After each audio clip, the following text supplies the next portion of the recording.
Welcome to the Revenue Builders Podcast, a weekly show featuring B2B sales leaders and executives.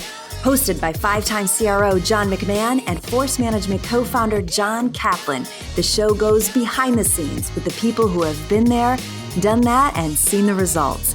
If you enjoy our content, please subscribe, rate, and review the show to help us reach more people. Revenue Builders is brought to you by Force Management.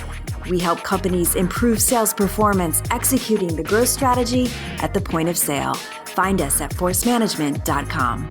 Enjoy today's episode. Hi, it's Rachel with Force Management. Before we get started with today's Revenue Builders episode, a quick plug. We know a lot of you are planning your SKO and planning for 2026. Force has a ton of great resources for you as you strategize. We just put out an ebook on 6 priorities for driving growth in your organization, and we have a whole SKO resource page that has helpful insights as you think through making your SKO more than an event. Check it out in the show notes. Hello and welcome to another episode of the Revenue Builders Podcast. My name's John Kaplan, and today my co-host, Mr. John McMahon, is taking a much-needed break and vacation, and he'll be joining us again next week. Today, we have an incredible guest named Dean Otto. Dean is a speaker, author, and endurance athlete whose story is a remarkable testament to resilience and the power of belief. Dean has an extensive software sales career. In his last assignment, Dean served as a senior strategic global account executive for Braze, entrusted with managing and expanding key relationships with marquee clients. After a near fatal cycling accident left him with only a 2% chance of walking again, Dean defied the odds through determination, forgiveness, and an unwavering mindset. His journey from the hospital bed to running a half marathon alongside the surgeon who saved his life and the man who hit him has inspired audiences worldwide. Get your popcorn ready. So, Dean, take us back to that September morning in 2016. And, what do you remember most vividly about that moment? We're going to dig in a lot to this, but I just want to kind of begin with, that moment that everything changed for you. Right. So I was just getting ready to do a normal bike ride, John. It was early. The time hadn't changed. It was super dark outside. There was a new moon. So the cloud level was low. So you really couldn't see any stars or anything. And I was going to do what I normally do on Saturday morning, which is do some sort of run and then do my Saturday morning men's group meeting and then go out and fellowship with friends of mine afterwards. And that was the plan, except 6 days before that, I was in London over there on business, and I ran a half marathon when I was there, and I pulled my hamstring, of course, and aggravated. In fact, you can see the jersey I wore for New York 2015, 10 years ago. I pulled my hamstring there. I re-aggravated that injury. And so I called my coach, and I'm like, what do I need to do? And she's like, you can't run for like a month. You have to take time off. And John, I don't know if you know any runners, but we hate not running. No, I love people telling me I can't run for a month. That's music to my ears, brother. Some people, it's like, man, this is a vacation. For me, it was terrible. So I didn't want to get on the bike. I hated the bike. I'd seen so many people get injured on bikes in the Charlotte area where we both live. And so with some trepidation, about 7 months prior, I'd bought the bike to cross train to try to, but anyway, it's dark that morning. I head out of my neighborhood and I get almost out of my neighborhood and I hit this pothole and it kind of jars my teeth, rattles my cage a little bit. And I'm thinking to myself, it's 6:30 in the morning. It's still not quite bright outside. Maybe this isn't such a great idea. And mind you, I've got lights all over my bike. I've got an LED vest on with flashing lights and all that good stuff. So I heed my own mind and I turn around. As I'm going back to my house, I don't get 100 yards back and I hear this voice in my ear and it's my dad. And it recalls a lesson I learned from him about finishing the ride that we can talk about later. But He was like, come on, Dean, finish the ride. Let's go. Like, this is no big deal. You've done this a million times.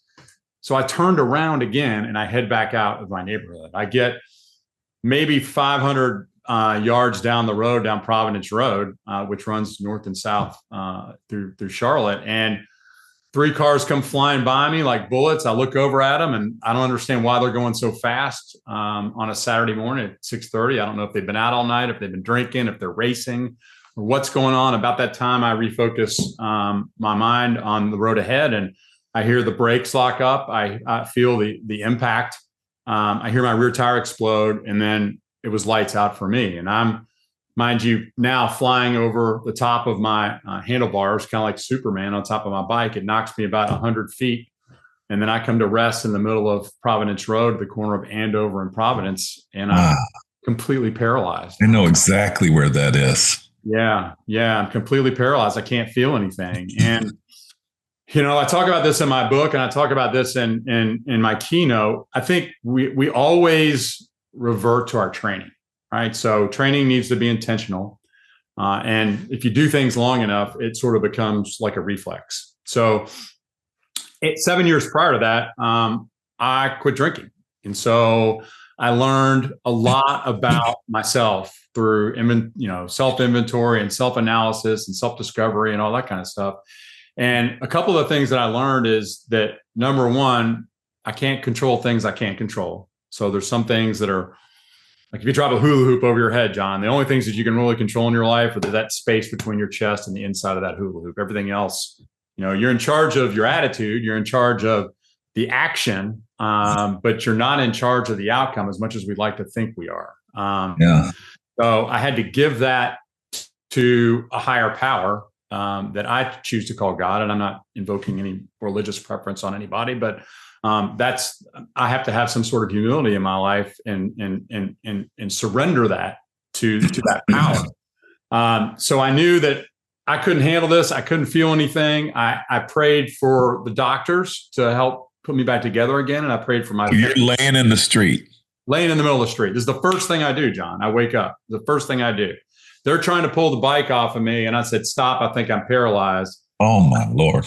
And then I just closed my eyes and I prayed to accept this as life on life's terms, and God's plan's way bigger than mine. I can't control it.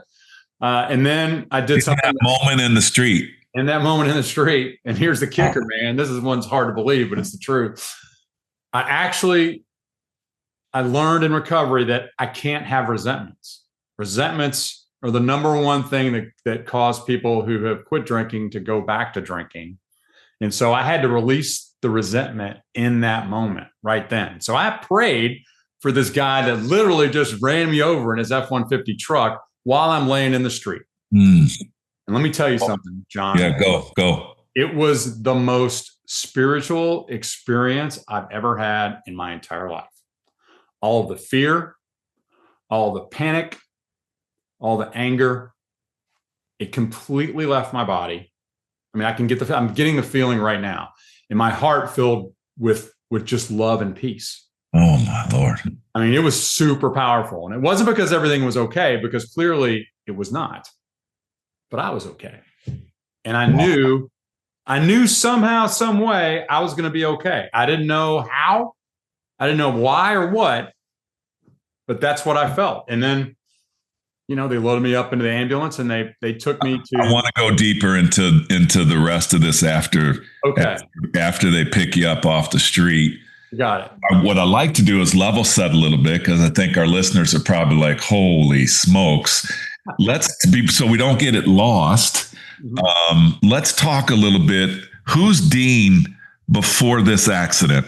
Career, family, mindset, who is Dean before this? And we're going to, obviously we're going to spend most of the time on who is Dean now, but. Right. So Dean, I was an overachiever, a scrappy, athlete. I was never the best athlete, but I was pretty good at everything, but I wasn't great in anything. I was a dude that had the motor. So you put me on your best player and I would lock him up, right? I would do the best I could to lock him up. That's what I could add.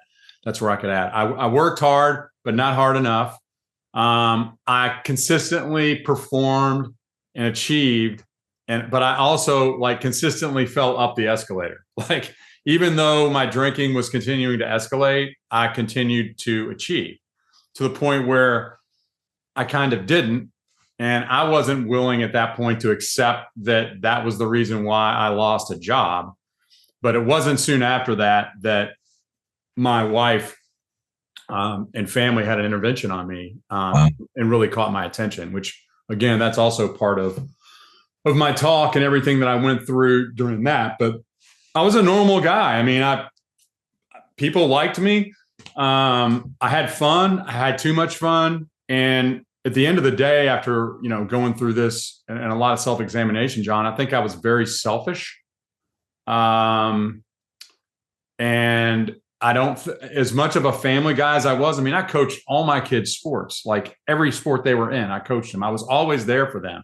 I was not this guy that was day drinking, where I'd wake up in the morning and hit a bottle of vodka. I was a weekend binge drinker, and I wouldn't touch any alcohol until after I'd coached my game. Wow. And it was like, let's go. I deserve this. So in your mind, you're thinking, hey, I got this under control. Yeah, I did. And then, my wife's been talking to me. She actually got me to a 12-step meeting back in Atlanta a few years after we got married. I went to that, and I was like, I always looked at the differences, John. I never looked at the similarities when I read the book. I mean, I read the big book in like a day, and I was like, that's not me, because here are all the reasons why it's not me. Yeah. And then, as that escalated and as I got to the point of the intervention, I knew it was coming. I mean, I didn't know when it was going to come, but I knew it was coming because I'd played the tape in my head a million times. And John, every single time I played the tape, I was going to walk out of there, tell everybody how crazy they were, that I've got it under control, that like, they don't know how hard I try. And that day, in that moment, I swear, I might not have ever quit drinking if it hadn't happened right exactly then. But I had this tiny mustard seed of willingness, and I leaned into it, and I said, okay, look, I'm going to surrender. I don't know. I'm not going to say I'm going to quit drinking, but I will do what you guys tell me to do.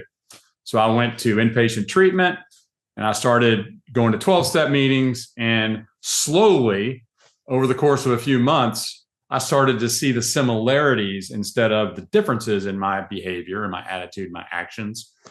And then the fellowship of the program just wrapped their arms around me. I mean, I had men that had, 30, 40 years that were treating me like I was their best friend. And I was like, wow, I belong, man. And as human beings, that's what we need more than anything, man. We need to feel like we belong.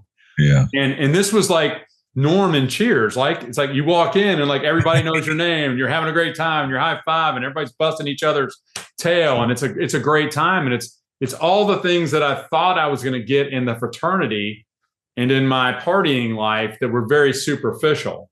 Yet now, with a clearer mind and a different purpose, I can see that like I've got a much greater use and better use of my time in my life than what I was doing before. So I'm going to take a little bit of a risk.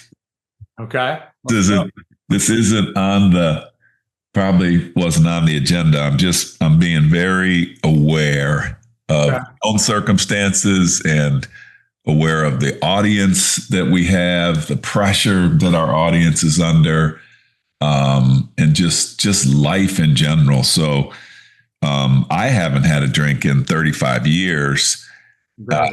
Thank you. And mine's a little bit different story. I come from alcohol and substance abuse in the household that I grew up with, but there was different, and I'm going to try to tie back into your story. There was different versions of it. One version was one of the parents was totally changed disposition, knock over the mailboxes, and everybody in the world and on the planet was aware that was going on in my household. Right. The other parent later on in life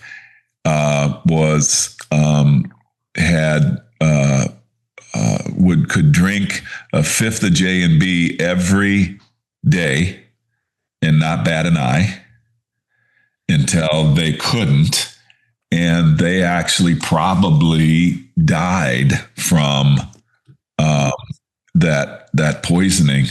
So the reason why I'm going to take a risk a little bit is that I don't think you can swing a dead cat in this world. And that's probably a bad analogy, but I don't think you can swing something and not bump into somebody that can relate to to this topic. I just made a decision my 34 years ago, 35. I'm going to get in trouble because I think Sarah's 34. So 34, my first child.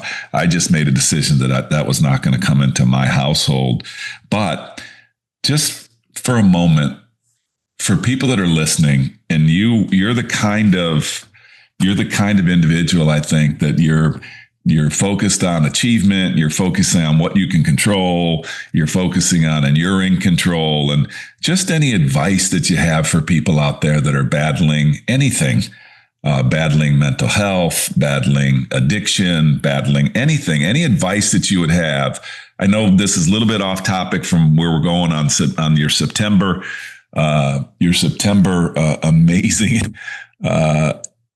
situation and recovery, but any words of encouragement that you could give the audience? Yeah, John, thanks for being vulnerable, and thanks for teeing that up.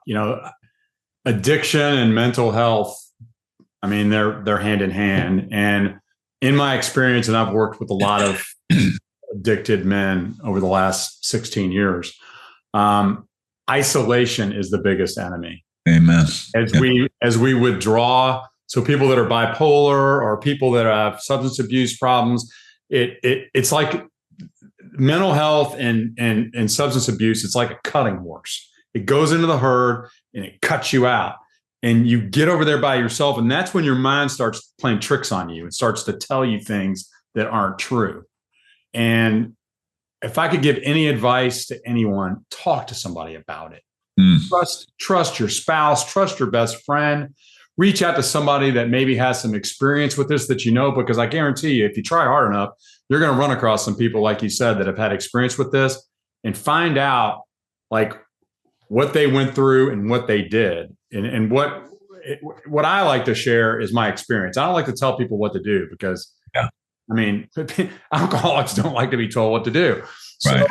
But what I like to do is I like to share my experience. This is what I did, and this is how it worked for me. And if anybody's out there that's having trouble with alcohol, you can look me up on LinkedIn, and you can reach out to me and call me. I'll talk to you, and I'll share my experience with you. I'd be happy to. That's awesome, buddy. I thank you for that. Right. So we're laying in the street. They take us to the hospital. There's this big theme of help us understand how this concept that's become so big in your life right now, less than a 2% chance. So tell us, kind of get us back to that story. How does that manifest itself?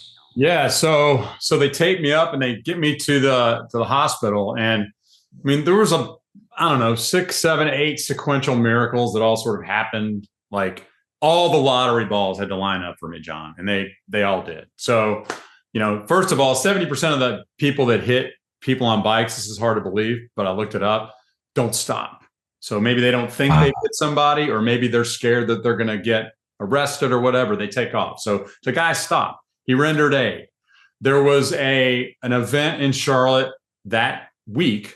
Actually, was watching it on Sky News when I was over in London, where there were tons of riots going on in Charlotte. You might remember. There were storefronts. Yeah, there was a officer that shot an African-American man, and people were going crazy.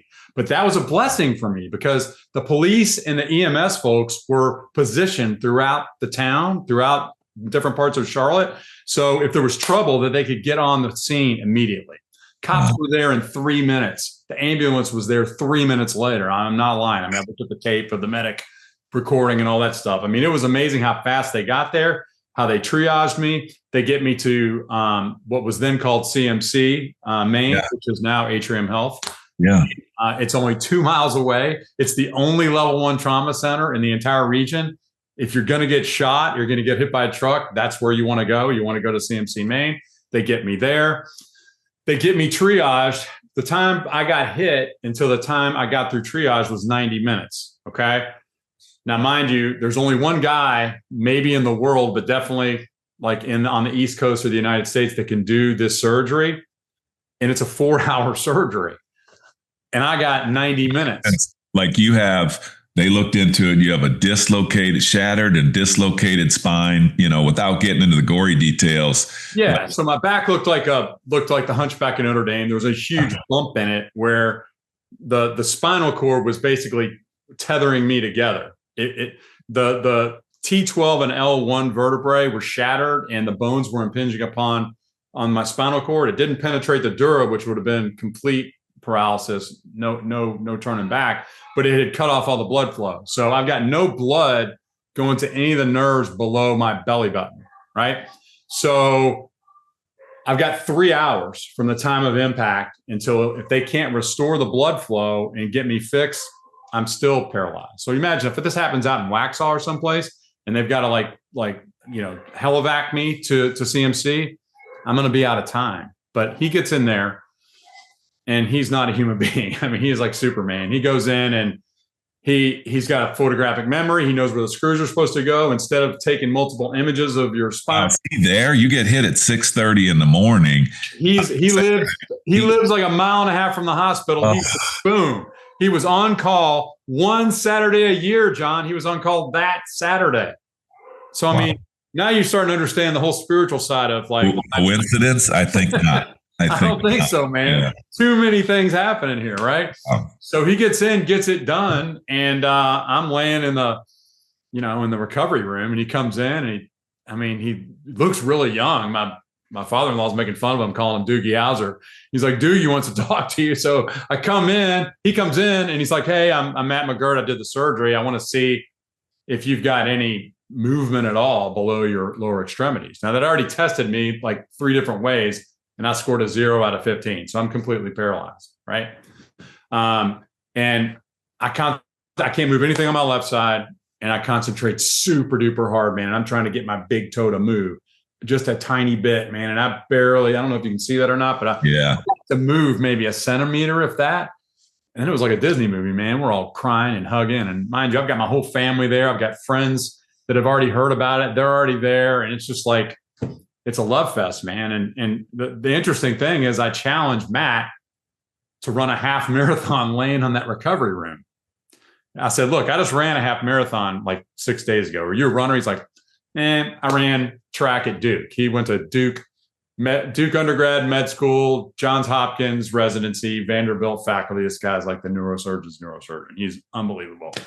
And he said yes. And he got vulnerable for 2 reasons. One, he had spent a lot of time with my family, and he had prepared them for me to be in a wheelchair for the rest of my life. That's where the 2% chance. And it probably wasn't even 2%. I think he's like, look, you had no shot.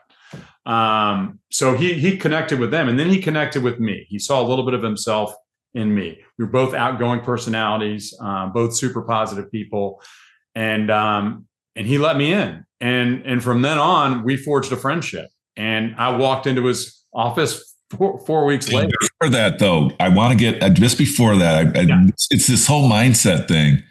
You're waking up. He's saying, "Hey, I'm the surgeon that did the surgery on you. Right. I want to check your vitals. I want to check the possibilities." And you immediately go into, all right, I'm just going to focus on this toe. Like, What is that? What is that? Like, I can tell you, John, I was thinking about this because I thought you might ask that. When I was probably in 6th grade, I had never won a trophy. And man, I wanted a trophy really bad. And so every sport I ever played, I might not have been the best at it, but I gave it every single thing I had, man. And we won that trophy that year. Our soccer team won the trophy.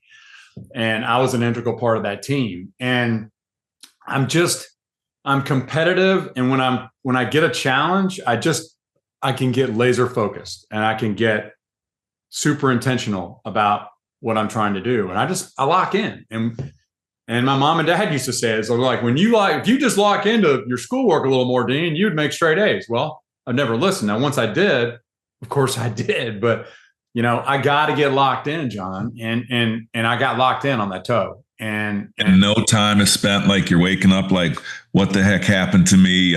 My body's shattered. My body hurts. I got all these tubes inside of me. I'm hearing people say that I got less than 2% chance.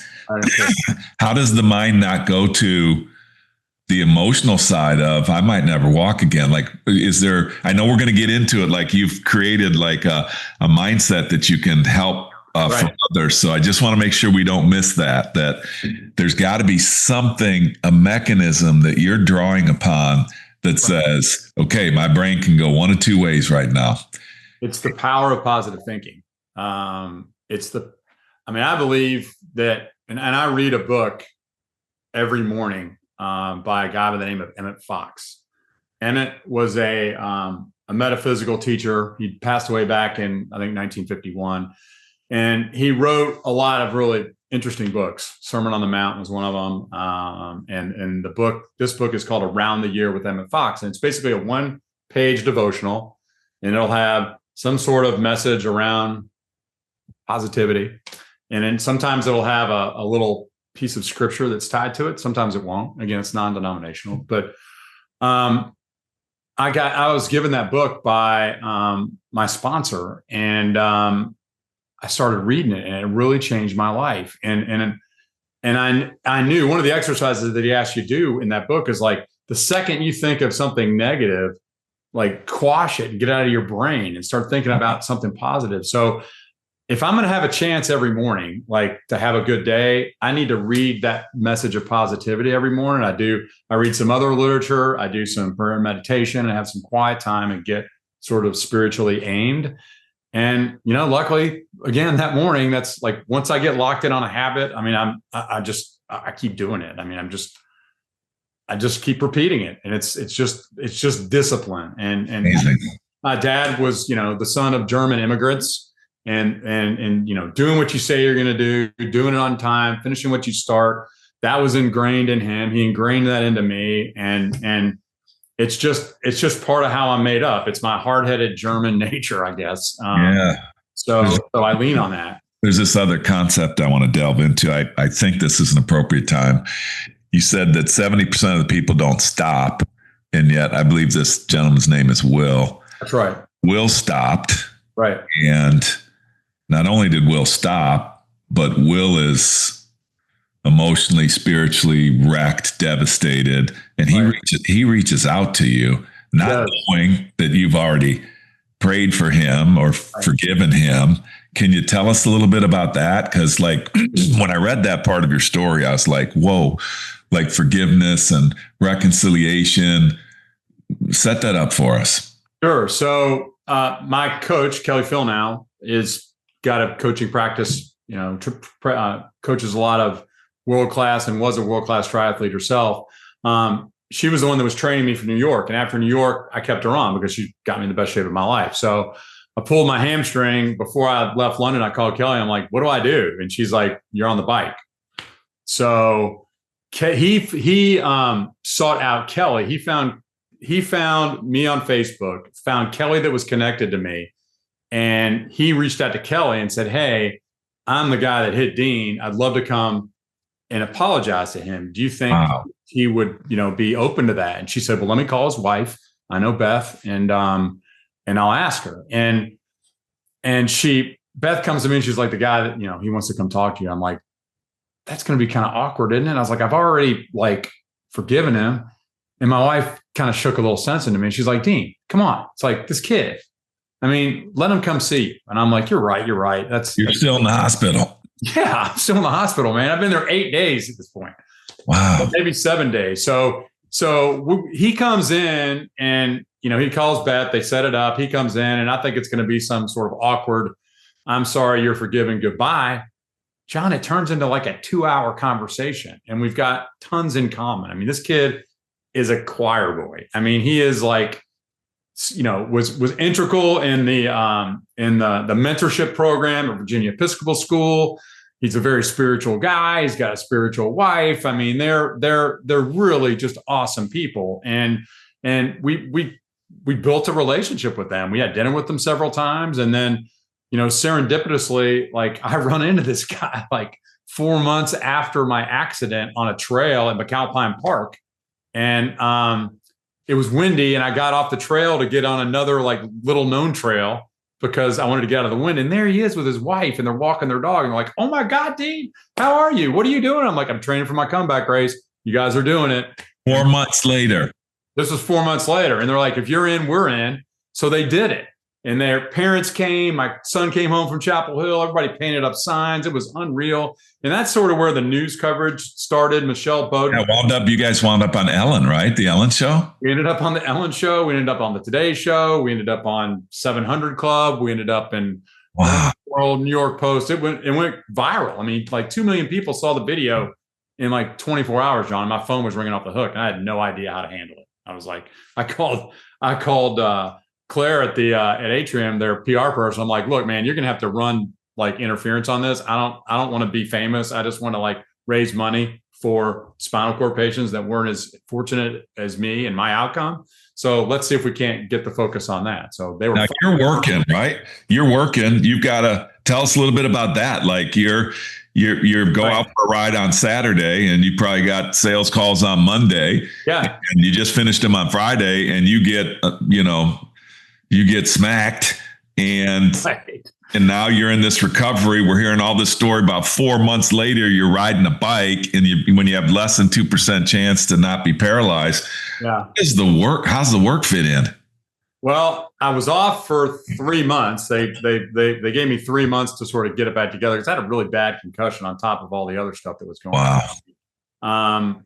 And you're going to think I'm lying, but this is the God's honest truth. But it was September 24th, John, is when going in the last quarter. Guess what happens on the 30th? Yeah, in the quarter, I closed 2 deals for my hospital bed. I mean, I'm sure out of my mind on pain meds, but I guess people just felt sorry for me and they bought for me. I don't really care. You'll take it. It was the sympathy close, right? So that's right. So yeah, I mean, I just kept working. Then they're like, Dean, stop. Do not open your laptop. We'll talk to you in January. And then I remember showing up to like my first meetings up there, John. I was still like, man, I was not quite there. I mean, I didn't realize how bad the concussion was. And I had a helmet on, I had all the safety equipment on, but it really affected me. And it took another few months. So probably 5 or 6 months to where I was feeling normal again. Wow. And you were telling me, I interrupted you, I'm sorry, but you were telling me you walked into the doc's office. Yeah. A couple of weeks later, a couple of months later, and 4 weeks. 4 weeks later, you walked into his office, probably shocked him. Yeah, he was like, "Oh my God, this guy's for real! I've got to train for this half marathon," because he thought there was no chance that I was ever going to do it. It's in the hospital. You said, "Yeah." In the hospital bed, you said, "Hey, I'm going to run a marathon," and you said, "I'm going to want to do it with you," and he's probably looking at, "Okay, sure, buddy," Yeah, he's like, "Whatever, dude. You're all doped up on pain meds, and you have no shot. Okay, I'll do it." And then he's like, "Shoot, like I've got to like learn how to I got to figure this out." So Matt actually signed up for a half marathon to do in January just to prove it to himself that he could do it, because he had been battling a little bit of weight gain too. I mean, he's worked hard and he's a neurosurgeon. Yeah. It's hard to stay fit doing that when you're working your eyeballs out. So it was a nice catalyst for him to get into shape, and then he proved it to himself. He's like, okay, I'm good. So he didn't. I think what I read was.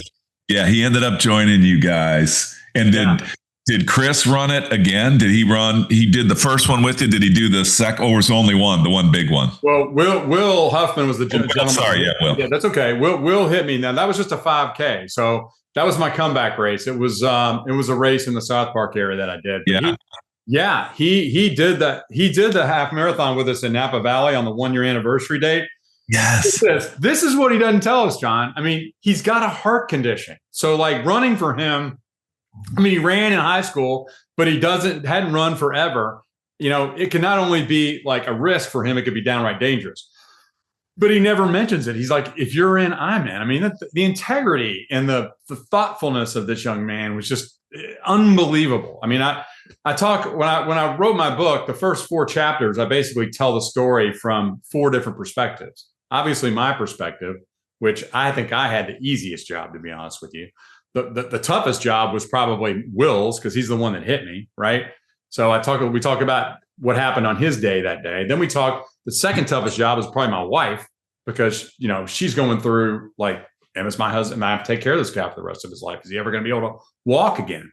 Then the surgeon, he's under the gun to get this done. But I mean, look, there's only 2% chance, right? Like if he doesn't get it done, he's probably not, the end of the world. But he's he's like me. He's a driver, and he's going to do his best to get it done. And then I had the easiest job because I didn't see it coming, man. I just got hit and defaulted to my training. Now, you go and run this marathon. It's pretty cool for me. Half marathon. Okay, sorry. Well, New York was the marathon. My back couldn't handle a half. Our audience is gonna give me a break because they know Kaplan doesn't know what he's talking about on marathon. You stick me into a gym, I can have some conversation with you. There you go.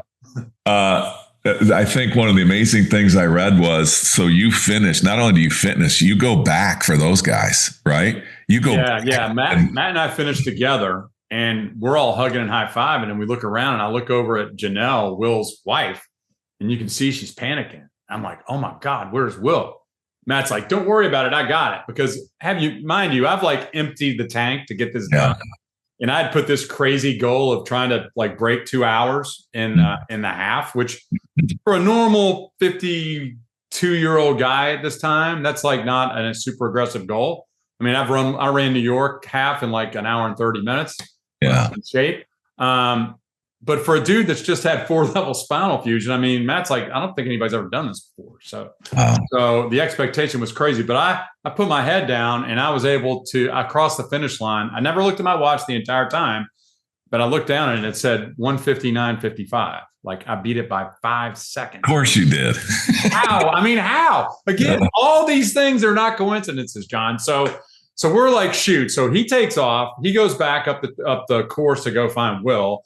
I grab a Gatorade. My legs are cramping. I feel terrible, but I'm like, God, we got to go find this guy because we set out to do this together and we're going to finish this together. So we get almost a mile back up the course, and there he is, man. He's got on a Carolina's Neurosurgery and Spine Associates jersey, just like we all have matching shirts on, and his is like white with salt and electrolytes just caked on there, and you could tell he's just spent. And he just looks up at us and smiles, and he's like, hey guys, thanks for coming back and getting me. I got to tell you, dude, like the chills I'm getting is easing suffering through relationship, or the flip side of that is by not isolating. And the friends that are involved that go back, that metaphor for me is so powerful right now. Like your story is related to this. You don't make it in isolation. Will isn't going to make it in isolation. Sellers don't make it in isolation. Companies don't make it in departmental isolation. It's a real powerful metaphor, dude. Really, really, really powerful. All right. So then I'm reading you're turning this adversity kind of now into a mission, or you're trying to figure out what you're going to do with it. You go back to the company. I think you were with Braze at the time. You're with Braze. Were you at Braze at the time? No, I was still with Sail Through when I went through the accident. No, but like when you decide, I'm kind of getting to this epiphany of like, what am I supposed to do with this adversity, and how do I turn it into a mission? So you go back into corporate America for, I want to say 8, 9, 6, 7 years, somewhere around that. About 8 years, yeah. 8 years, and you're going back into sales leadership, and I think you're in strategic accounts or something at Braze, and so you're bumping along and not bumping along. You're doing amazing things, and then another setback comes your way. Yeah, I kind of attract them. If you live on the edge, I guess you're gonna attract these kinds of things. Yeah. So I'm working on a big renewal for a huge client in the QSR space. And I'm stressed out, John. I am working like nonstop for several weeks on end, and I am stressed out. Then I've got a good friend of mine that's coming in from Kentucky on his way to Hilton Head on vacation. I invite him over to spend the night and catch up and have some steaks and just have a good time. So we're having a good time, and we sit down to dinner and finish our steaks, and I start to eat my salad, and all of a sudden, man, I get like really lightheaded, and the lights get really bright and the lights get really dark like 3 or 4 times. And I look at my wife, Beth, and I'm like, honey, I don't feel so good. And as I'm getting up to go lay down, John, boom, lights out. So apparently, and this over the course of about 5 or 6 minutes, I have 3 back-to-back seizures, like grand mal, arms up here, eyes rolling back. Like I can't imagine watching my wife go through that. So I can't imagine her watching me go through that. Here's another one of those coincidences we talk about. The friend that I had with us. Oh, you're going to tell me he's a doc? No, it's not that good, John, but it's close. His daughter started having seizures before she was 2 years old. Oh, that's even better. So he knew what was going on. He knew exactly what was going on, man. So he knew exactly what to do. They called the ambulance. They got me into, again, back to CMC Maine, the trauma place. They're like, oh yeah, Mr. Otto, we got your bed ready for you. Over in the gold room over here. I'm like, got the, way up on their loyalty platform. So anyway, they run every test known to man. Then of course their power goes out, so they can't run the rest of the tests. They're like, well, why don't you just spend the weekend with us and then we'll start doing the test on Monday. I'm like, look, guys, I'm not going to sit here all weekend while you guys don't do anything. I'm going to go home. We're going to go get the test done. So we do every test known to man, ambulatory EEG. They got 24 wires and a do-rag glued to my head for 3 days. I mean, they put this thing that right here, this is a heart monitor that they implanted in my chest above my heart, between my breast muscle and my rib cage, and they left it there for 6 months. I mean, no abnormalities. I mean, I literally would get phone calls while I'm on my Peloton cranking out a hard workout, and they're like, Mr. Otto, are you okay? I'm like, guys, I'm working out. It's cool. We're fine. Don't worry about it. Settle down. It's going to be okay. But the conclusion after seeing the best cardiologist in town, the best neurologist in town, and speaking with a lot of other friends in the medical community was I kind of got a perfect storm. So it was stress. It was likely dehydration. I mean, I go through probably 4 of these a day when I'm working. And I probably was so head down, John, that I didn't drink enough water during the day. And then I've also got a runner's heart. So I've obviously done a lot of cardio in my day. And my resting heart rate's about 42. So runner's heart, your brain can trick your heart into taking a beat off. Yeah. So my resting heart rate goes from 42 to 21 when that happens. Wow. That puts you on the ground. So it was a combination of those 3 things, no abnormalities around, any seizures or anything. But so it's the perfect storm. Perfect storm. Somehow God's getting your attention that there's another mission. I don't know. I'm just hearing your story. That's exactly what happened. You come to an inflection point. Tell us about it. And, how does it turn into a mission for you? Well, that half marathon that Matt ran on that January, right after my surgery, I spoke. Stryker asked us to both come speak like doctor and patient to do a patient story at their national sales meeting.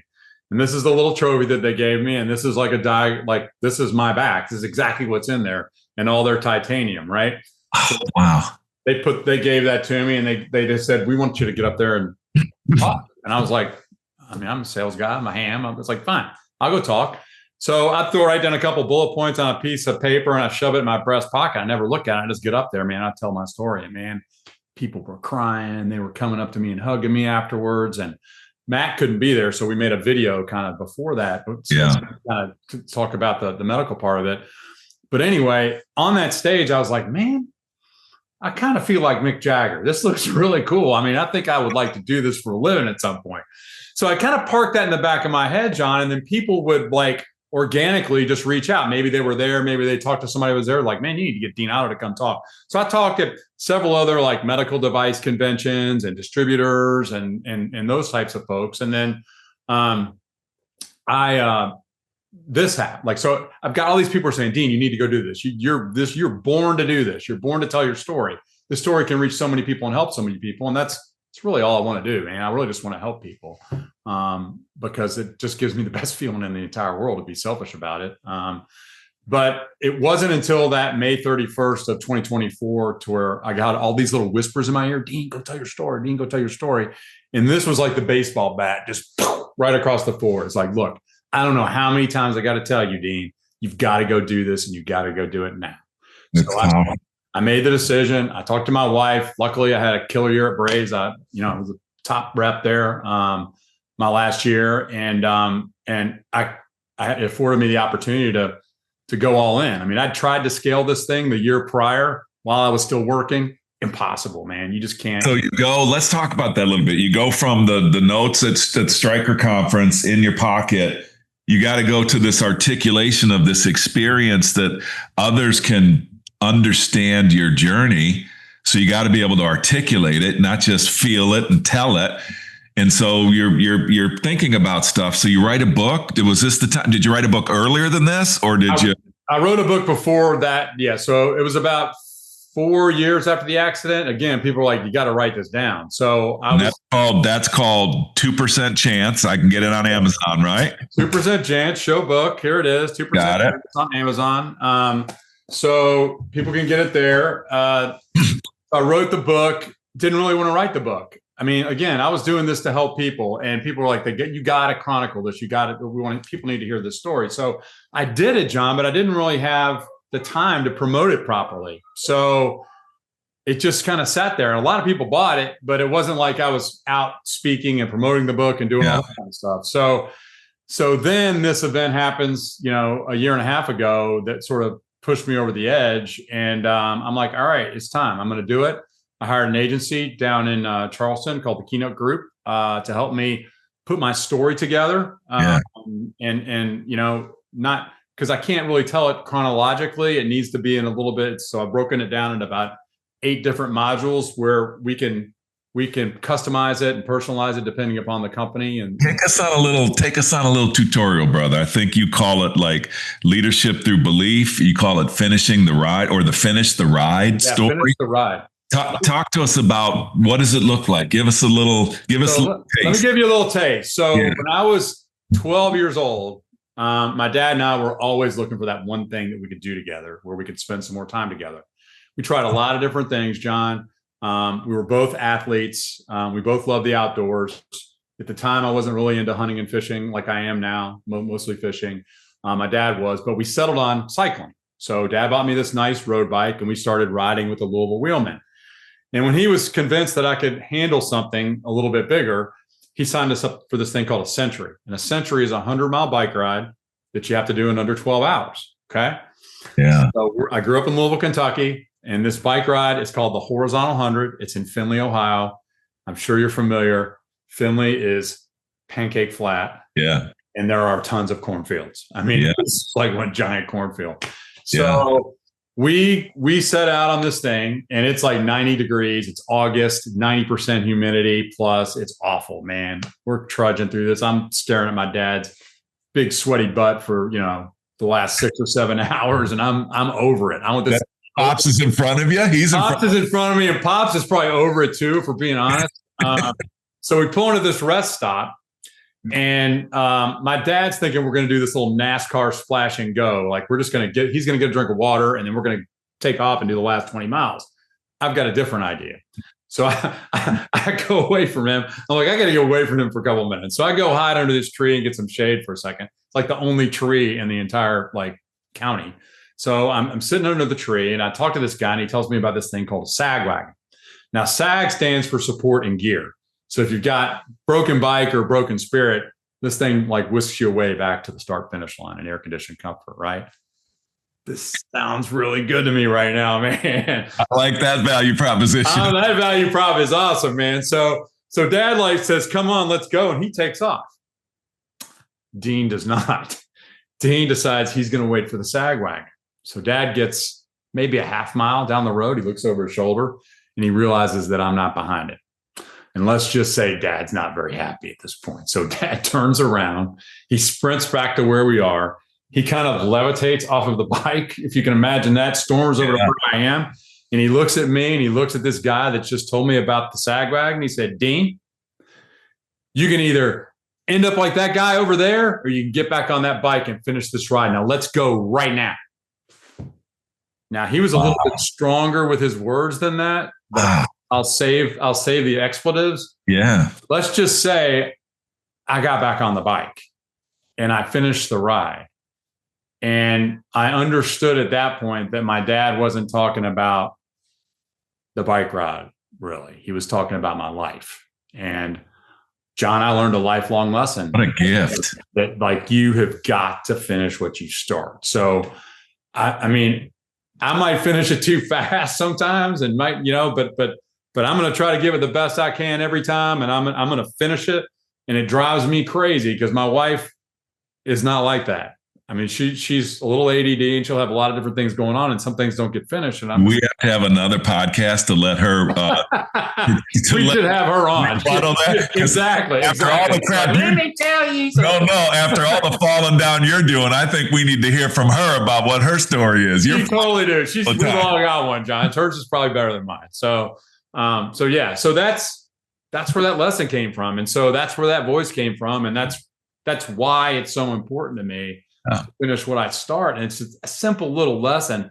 We don't realize the things that we learn throughout our lifetime that make such a huge impression upon us. And we also don't know when we speak, the people that it really lands with, that it really affects them personally and they really get something out of it. So, man, that's powerful stuff. And it motivates me. You get this theme of, leadership through belief, finish the ride, and then it turns into a kind of a framework. Can you kind of walk us through that a little bit without giving away the secret sauce? Because we want people they want them to sign you up for SKOs. That's right. I want to come talk to their companies about SKO and get their group fired up. But I think like the pillars of my speech are really around courage, conditioning, and commitment.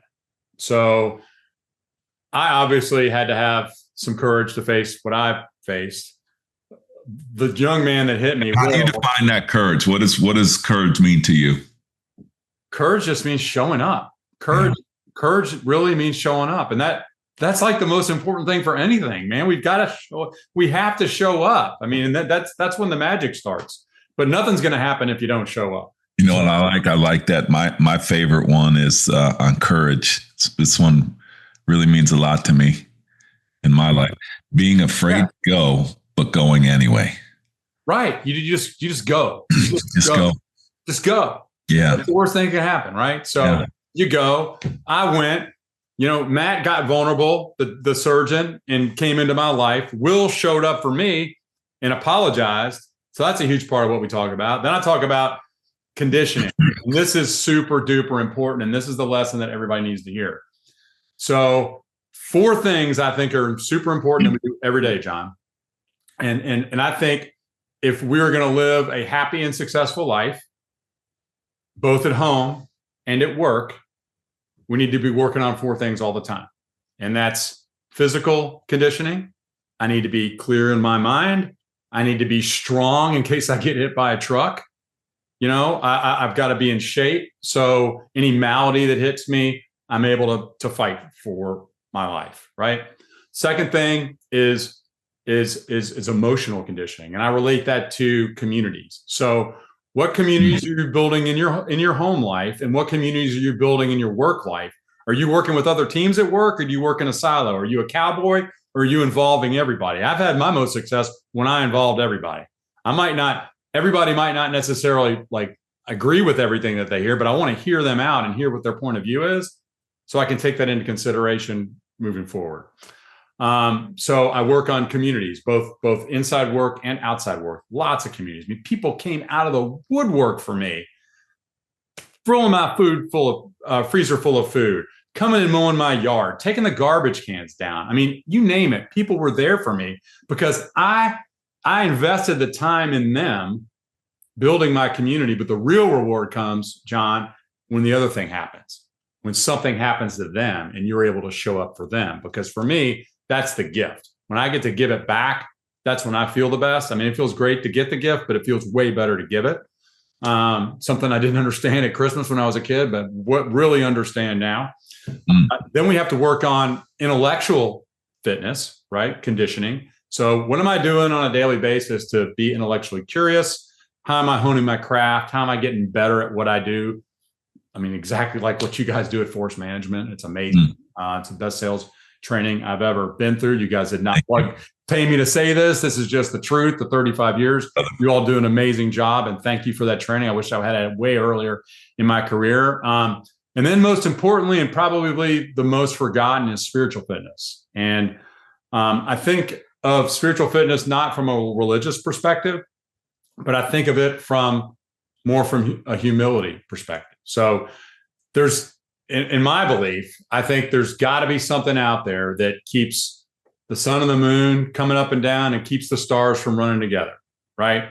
If you can get a concept of that, you can think about like, maybe there's something out there that's more powerful than you, that's not you. That's all it is. There's a power greater than us that's bigger than all of us, and it's not us, right? And so I've got to do something on a daily basis to connect to that, because like any relationship, it's a back and forth thing. If you're not investing time into meditation and prayer, you're not going to get anything back. You don't turn your receiver on. So turn your receiver on. If you want to hear the message, you have to be in the conversation. So those are the four things that I think are. I love that, and I know they're so much deeper than that for you, for you and your audience when you come speak. We're going to talk about that in just a second. When what you're talking about reminds me of a post that I just did the other day. I do this thing called Motivation Mondays, and I do them for me, actually. I've read some of them. They're good. I get a lot of great feedback on them, but actually, I don't know if people realize that they're for me. Actually, I love that people seem to like them, but it really helps me get perspective. And the last one that I did a few days ago was on this intellectual curiosity and what it really means to the brain. So I did a little research, and I found that, the things that had made me really, really good in my life up to a point were the repetitions of things. I'm a former college athlete, and I'm an overachiever in school and classroom work because, I used to rewrite my notes over and over and over and over and over again. And then I convinced myself that I had a photographic memory, but without that, I had to work. I actually did have a photographic memory, but it was after rewriting my notes 20 times before a test. So when I could read a test question, but in my mind, I said, well, I have a photographic memory. So there's all this effort that goes in, right, which I really, really loved. And then what I didn't understand is the reason why life goes so fast when you get older is because your brain looks at repetition and doesn't record it anymore. Now listen to this. This is really wow. Because I'm 62 years old. I've got a sixth grandchild coming. My life is congratulations. Thank you, brother. My life is really fantastic, and I have this anxiety about how fast my life is going right now. Like I have this little bit of anxiety, and then I realized why. Because when you get into a comfort space and you do things over and over and over again, and you're disciplined and the 10,000 hours and all those things that we say, what actually happens is your brain stops recording the experience because it's seen it before. Right. So what happens is my brain gets a little duller, even though I'm putting all the reps in. So is that the same reason why a woman has a second baby? But I'm telling you, we're going to have a follow-up to this podcast. Your wife's coming on. You're going to have to sit there. You're going to have to sit there next to her. But fine. But the point is this, like what I love that you're saying is that all these circumstances that have happened to you and happened for you, and you haven't lost any of them, and you haven't stayed in any of them, and you're not defined by any of them. You're using your intellectual curiosity on, okay, well, what's next? And I could kill it at Braze. I could kill it where I am. And you got this little itch. You got this intellectual curiosity. Will this work for anybody else? I just wanted to give people some spirit, and maybe you could help me support that. No matter where you think you are in life, your brain craves, and we were really designed, I think, to be productive and creative for our entire lives, for the rest of our lives. Right. It's evolution, man. None of it happens unless we're not always seeking. Yes. Seeking everything. And that seeking ties right back to the conditioning thing. It's all about the seek. It's not necessarily about the destination. The destination can change. Now, I've heard you say that. You say, hey, I'm not an outcome guy. I'm an input guy. Tell me a little bit about what you mean about that. Just like we said earlier, it's like you can drop a hula hoop over your head, man, and there's the only thing you can control is what's in between your chest and that hula hoop. Everything else, something else is controlling that. It's out of your control.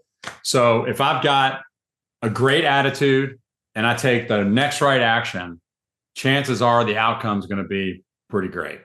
And so attitude, so huge. I feel so blessed that I don't even know how somebody reached out to me and said, "Hey, have you seen this dude's story?" And he's in Charlotte.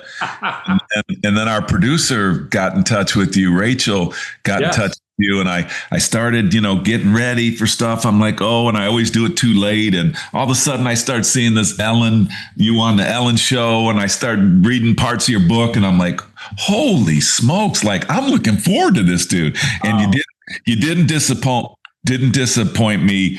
The authenticity, the reflection, the faith and spirituality, the frameworks that you've created. Now, most important, I think people are probably wondering, how do I get a little bit more of Dean? So tell us a little bit, how can people engage with you? I know we got the book, the book that's called 2% Chance. Yeah. I know we got that. Recovery and rebirth. But what you did on this podcast is you showed your oratory skills and your storytelling skills, and like, how do they want to have you come speak? And by the way, folks, I'm just telling you, have had chill bumps. I hope you have the same. Why wouldn't you fill an auditorium full of your people and have Dean come out and talk to them and get them so kind of you. Yeah. That's so kind of you. How do we do that? So I've got a website, deanottospeaking.com. There are digital assets on there that are links to a speaker reel that's about 5 minutes long. Most people probably only want to watch a couple minutes of it, but it's got some tidbits in it. I've got some new footage that's not on the speaker reel yet from some recent engagements that I've done. I just did an engagement with Wendy's a couple of weeks ago up in Ohio. I got some great footage from those guys. And then I'm on LinkedIn, Dean Otto. Dean Otto Speaking, both there. You can reach me at rdeanotto@gmail.com. And, all my contact information's there. I would love to talk to folks that are either CROs, their designates or chiefs of staff, event planners, folks in L&D, or folks that are planning like executive retreats where they need somebody to come in and lay their heart out to them, because that's what I do.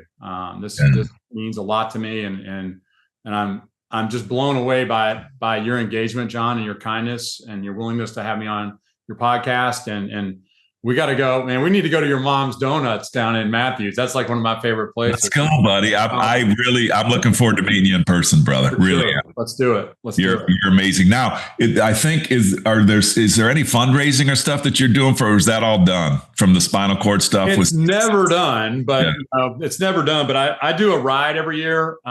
I call it my gratitude ride. It's called Cycle to the Sea. So again, about 4 weeks after my accident, I ran into a guy by the name of Brian Muscarella. He lived in Matthews for a long time. He now lives in Fort Mill. Wow. But he had a spinal stroke about 11 years ago, about a year before my accident. And so when that happens, like a blood vessel bursts and you have zero, like if they don't fix him in 3 hours too, then they didn't. Because they didn't diagnose it fast enough. So he lost all feeling and mobility from here down. And he had the shirt on that said ASAP, which stands for Adaptive Sports and Adventures Program. And it's part of Atrium Health Foundation. They can go online. I'll have a link on if you go to my LinkedIn, there's several links on posts. Awesome. That people can donate to that if they like. It's a 180-mile ride from Charlotte to Myrtle Beach. We do it every year. It's a sole fundraiser for this. We do 60 miles a day. But I got the easy part, John. I get to ride my own bicycle, and I have this is the only 3 days of the year I get to ride my bicycle. But I've got police escorts and SAG vehicles, and it's an amazing. I was going to say, maybe I'll come join you on this one coming up. All right, you're in, man. You're coming. I'm coming. I'll come and ride with you, but you got to have that SAG vehicle ready. We got the SAG covered, man. It happens. It's the only ride. It's the only place you can ride 180 miles, John, and gain 20 pounds on the ride, because we bring a chef along with us. It's amazing. We ride 60 miles a day. And these are men and women that are literally on hand cycles, like the whole way. Let's see if we can get John McMahon tonight. John's a huge biker. You guys are done, dude. I'm a pound on you. You're going on. Stay honest for that. Dean, you're amazing. I'm so thankful for you. I'm thankful for your story. I'm thankful for the way you tell it. And thanks for spending time with us on Revenue Builders, bud. Thank you, John. Right back at you. Thanks for having me. You're amazing too. Thanks, buddy. And thank you all for listening to another episode of the Revenue Builders Podcast. Thanks for listening to today's episode. Be sure to check us out at forcemanagement.com.